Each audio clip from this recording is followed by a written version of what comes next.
Good morning student. आज हम देखेंगे आपकी हिंदी की पाठ्य पुस्तक में अध्याय का नाम है रक्त और हमारा शरीर।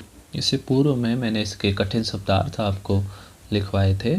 तो आज इस पाठ को हम समझेंगे कि जो इस शीर्षक है रक्त और हमारा शरीर, इसके माध्यम से क्या समझाने की हमें कोशिश की गई है।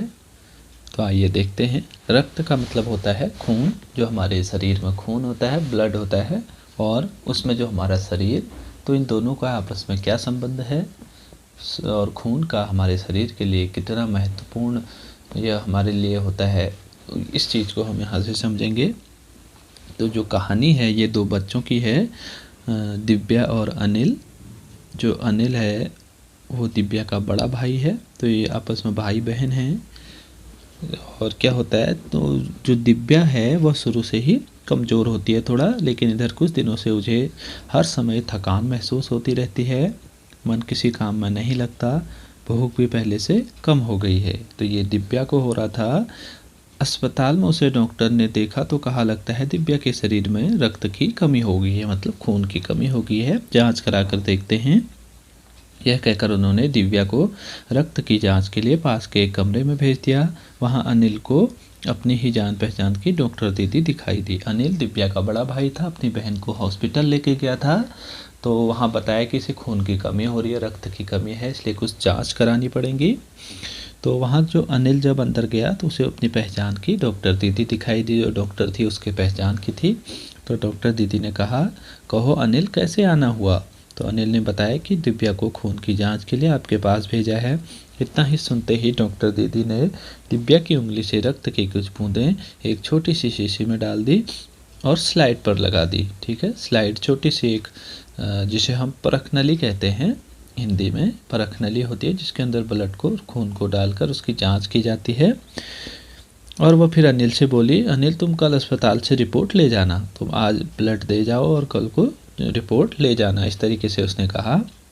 अगले दिन अनिल फिर हॉस्पिटल जाता है और तब अंदर से डॉक्टर दीदी उससे कहती है कि आ जाओ कमरे में, आप रिपोर्ट के लिए आ जाइए करके। तब वहाँ डॉक्टर दीदी ने जब सूक्ष्मदर्शी के द्वारा देखा, माइक्रोस्कोप के द्वारा जब उसने स्लाइड की जांच कर रही थी, दीदी के इशारे से वह पास रखी एक कुर्सी पर बैठ गया। स्लाइड की जांच पूरी होते डॉक्टर दीदी ने साबुन से हाथ धोए और तौलिए से पोंछते हुए बोली, अनिल दिव्या को एनीमिया है, चिंता की बात नहीं है, कुछ दिन दवा लेगी तो ठीक हो जाएगी। जब उसने जांच की डॉक्टर ने, पता चला कि उसे एनीमिया हो गया है। अब एनीमिया क्या है, कैसे होता है, इसके बारे में अनिल सोचने लगा। तो वो डॉक्टर से पूछता है फिर कि दीदी एक सवाल पूछूं। डॉक्टर ने पूछा, हाँ हाँ पूछो, क्यों नहीं, एनीमिया से क्या मतलब है। ऐसा अनिल ने डॉक्टर दीदी से पूछा। यह जानने के लिए तुम्हें रक्त के बारे में जानना होगा। यह डॉक्टर ने अनिल से कहा, अगर तुम्हें एनीमिया के बारे में जानना है तो तुम्हें क्या कहते हैं, रक्त के बारे में, मतलब खून के बारे में जांचना होगा। डॉक्टर दीदी ने कहा। फिर बोले, अनिल देखने में लाल जो रक्त कण होते हैं, वो लाल जो द्रव दिखता है हमें, खून द्रव के समान होता है, लिक्विड में होता है, किंतु इसे सूक्ष्मदर्शी द्वारा देखें तो भानुमति के पिटारे से कम नहीं होगा। भानुमति का पिटारा मतलब जिसके अंदर बहुत सारी चीज़ें मिलती हैं, एक ही कोई एक ऐसा पिटारा बॉक्स, उसके अंदर बहुत सारी चीज़ें जो हमें दिखती हैं, लेकिन बाहर से केवल एक बॉक्स की तरह दिखता है। ठीक इसी तरीके से डॉक्टर दीदी ने कहा कि खून भी है, कह रही हैं कि किंतु इसे सूक्ष्मदर्शी द्वारा देखें तो यह भानुमति के पिटारे से कम नहीं है। मोटे तौर पर इसके दो भाग होते हैं, एक भाग तरल होता है जिसे हम प्लाज्मा कहते हैं, और दूसरा जिसमें छोटे छोटे कई तरह के कण होते हैं, कुछ लाल, कुछ सफ़ेद और कुछ ऐसे जिनका कोई रंग नहीं होता, जिन्हें बिंबाणु प्लेटलेट कण कहते हैं। तो ये आप ध्यान दीजिए कि रक्त दो प्रकार का होता है सामान्यतः। एक तो तरल भाग होता है जो हमें दिखता है, दूसरा वह होता है उस जिसे हम प्लाज्मा कहते हैं, तरल भाग को। और दूसरा जो भाग होता है जिसमें छोटे छोटे लाल और सफ़ेद कण होते हैं, जिन्हें बिंबाणु कहते हैं, और उसे प्लेटलेट भी कहते हैं। ये कण प्लाज्मा में तैरते रहते हैं। इतना कहकर डॉक्टर दीदी ने सूक्ष्मदर्शी के नीचे एक स्लाइड लगाई, उसे फोकस किया और बोली, देखो अनिल, सूक्ष्मदर्शी द्वारा जो कण तुम्हें दिखाई दे रहे हैं यह लाल रक्त कण हैं। इस तरीके से अनिल को बता रही थी। स्लाइड देख मानो आश्चर्य से उछल पड़ा था अनिल। रक्त की एक बूंद में इतने सारे कण थे, इसकी तो वह कल्पना भी नहीं कर सकता था। वह बोला, इन्हें देखकर तो ऐसा लग रहा है मानो बहुत सी छोटी छोटी बालूशाही रखती हो। बालूशाही मिठाई होती है, गोल गोल और बीच में दबी हुई सी। आपको चित्र में भी दिखाया है यहाँ पर। इसी तरीके से खून के अंदर हमें बहुत सारी चीज़ें उसे दिख रही थी। तो डॉक्टर बोली, हाँ, लाल रक्तकण बनावट में बालूशाही की तरह होते हैं, गोल और दोनों तरफ अवतल। अवतल मतलब बाहर की तरह उभरे हुए, यानी बीच में दबे हुए। रक्त की एक बूंद इनमें लाखों संख्या में होती है। यदि हम 1 मिलीलीटर रक्त लें तो उसमें हमें 40 से 55 लाख कण मिलेंगे।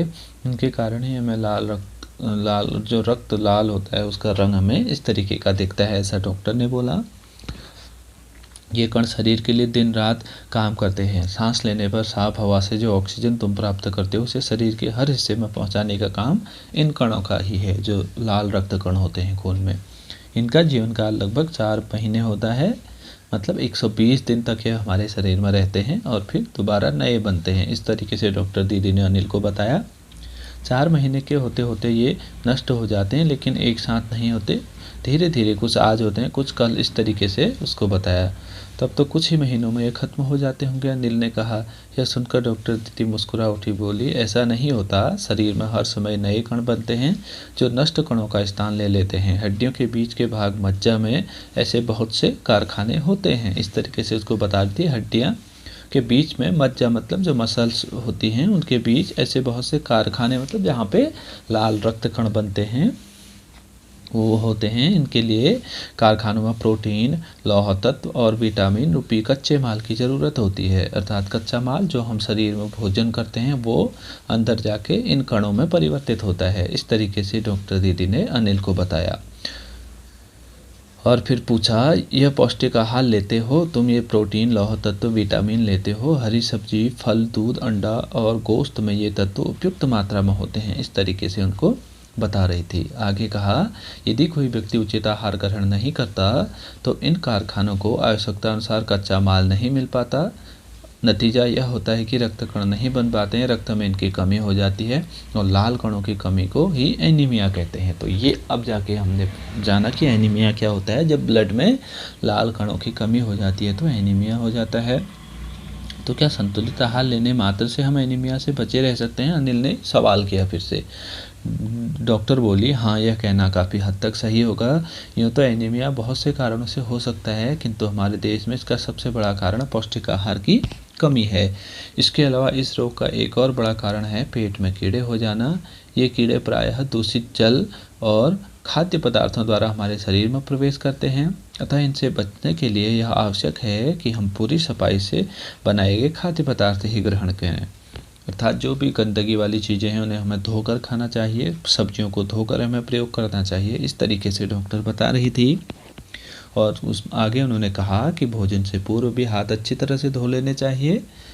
और फिर बोली कि अनिल, एक किस्म के जो कीड़े ही हैं जिन्हें अंडे जमीन पर ऊपरी सतह में पाए जाते हैं। इन अंडों से उत्पन्न हुए लार्वे त्वचा के रास्ते शरीर में प्रवेश कर आंतों पर अपना घर बना लेते हैं।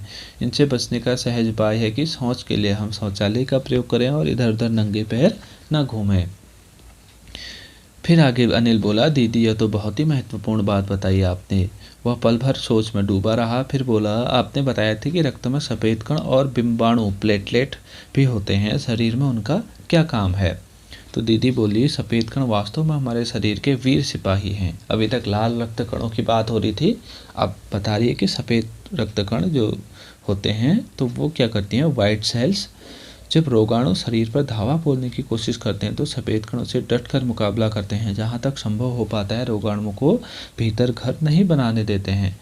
संक्षेप में ये मान लें कि बहुत से रोगों से हमारी रक्षा करते हैं। तो लाल रक्तकण क्या करता है, हमारे शरीर में एनर्जी देता है, और सफ़ेद रक्तकण हमें रोगों से बचाते हैं। खून के अंदर जो 2 प्रकार के सेल्स होते हैं।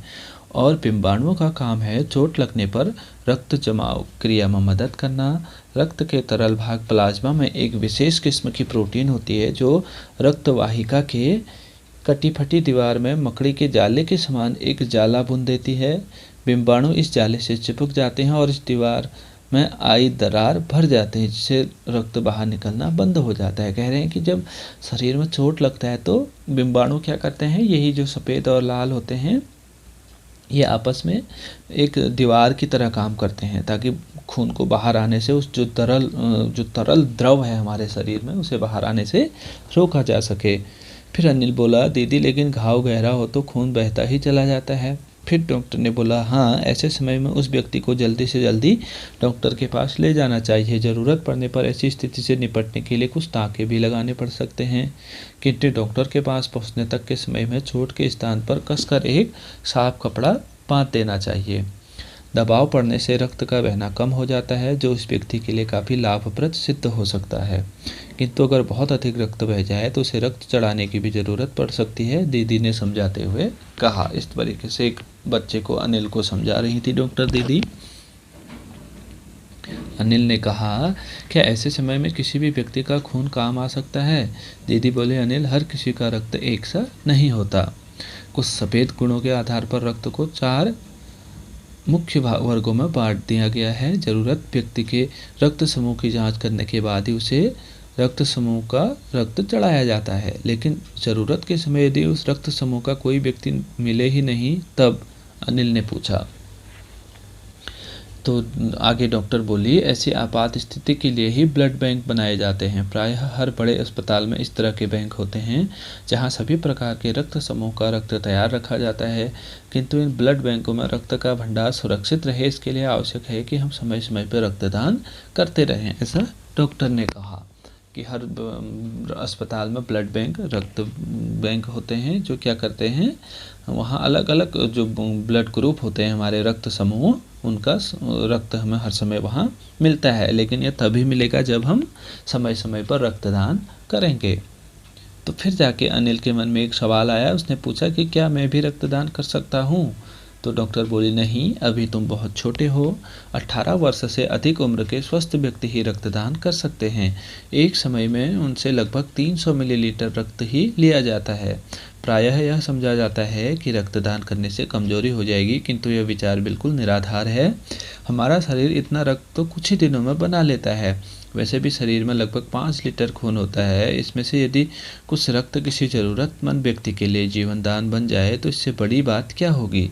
दीदी समझाते हुए बोली, कहने लगी कि खून देने से कोई कमी नहीं होती है, और 18 वर्ष से जो अधिक उम्र का होगा वो खून दे सकता है। फिर तो बड़ा होने पर मैं नियमित रूप से रक्तदान करूंगा, अनिल ने कहा। तो डॉक्टर बोली, शाबाश अनिल। इस तरीके से डॉक्टर दीदी ने अनिल की पीठ ठोकते हुए कहा। तो ये आपका चैप्टर था, ये लिखा है यतीश अग्रवाल ने, जिसमें एक डॉक्टर और एक दूसरा बच्चा अनिल, जो अपनी बहन को हॉस्पिटल में दिखाने लाया था, उसकी कहानी है कि उसकी बहन को कमजोरी हो गई थी, जिसे एनीमिया हुआ था। तो अनिल ने पूछा कि एनीमिया क्या होता है? तो इस तरीके से डॉक्टर दीदी ने उसको बताया कि एनीमिया जो हमारे रक्त का जो आंतरिक भाग होता है वो 2 प्रकार से बटा होता है, लाल रक्त कण और सफ़ेद रक्त कणों में। तो जो लाल रक्त कण होते हैं, अगर शरीर में उनकी कमी हो जाती है तो एनीमिया हो जाता है। इस तरीके से उसने बताया। फिर अनिल ने आके पूछा कि सफ़ेद रक्त कण क्या करते हैं? तो डॉक्टर दीदी ने बताया कि जो सफ़ेद रक्त कण होते हैं वो हमारे शरीर को के वीर सिपाही होते हैं, अर्थात जो रोग हमारे शरीर में प्रवेश करते हैं उनको कम करते हैं या उनसे हमारे शरीर की रक्षा करते हैं।